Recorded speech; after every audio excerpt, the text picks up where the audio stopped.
এই যে এখনো সিনেমাটা চলছে সেটা তো খুবই ভালো। থার্ড উইক শেষ হলো মনে হয়, কালকে শেষ হবে থার্ড উইক।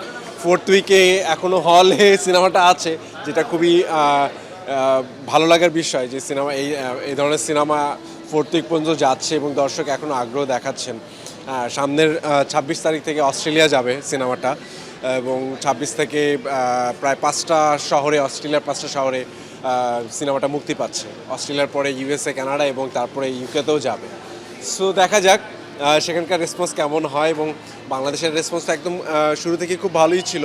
এখন বিশ্বকাপ এসছে, সো তারপরও সিনেমাটা হলে আছে, তো সব কিছু মিলে ভালোই লাগছে আর কি, ভালো মনে হচ্ছে। দেখা যাক আরও কতদিন চলে সিনেমাটা। হ্যাঁ মানে এটা তো আসলে আমরা 2023-এ শুটিং করেছিলাম, সো সিনেমাটা এটা আগে করা হয়েছে। রাক্ষসটা গত বছর 2025-এর ডিসেম্বরে শ্যুট করেছি, সো মাঝখানে একটা গ্যাপ ছিল, সো চেঞ্জেস একটা করার একটা টাইমও ছিল। সো যে কোনো চরিত্র করার আগে একটা প্রিপারেশন তো থাকেই, আর চেষ্টাই থাকে নতুন কিছু দেওয়া দর্শককে। তো সেই জায়গা থেকে রাক্ষস এক ধরনের গল্প, বনলতা সেনা এক ধরনের গল্প, সামনে শিল্পজীবী আসবে সেটা আর এক ধরনের গল্প। সো চেষ্টা থাকে সবসময় দর্শককে এন্টারটেন করার জন্য, নতুন নতুন চরিত্রে করার, যাতে দর্শক নতুনভাবে আমাকে দেখতে পায়।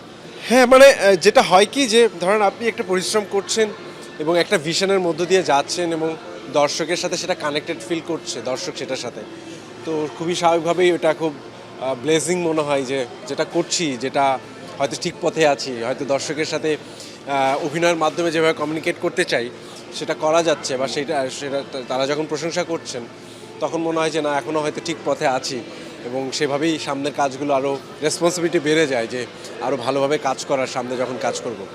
এটা একটা দারুণ অভিজ্ঞতা, দারুণ একটা এক্সপিরিয়েন্স হয়ে থাকবে আমার ক্যারিয়ারে, আমার অভিনয় জীবনে। কারণ তার মতো একটা ডাইরেক্টরের সাথে এবং এরকম একটা গুরুত্বপূর্ণ ফিল্মে কাজ করার সুযোগ পেয়েছিলাম, এবং সেটা এখন হলে চলছে। আশা করছি যে সামনেও তার সাথে কোলাবোরেশন হবে, এবং আমি খুব চাইবো যে তার যে কোনো প্রজেক্টের সাথে যুক্ত হতে।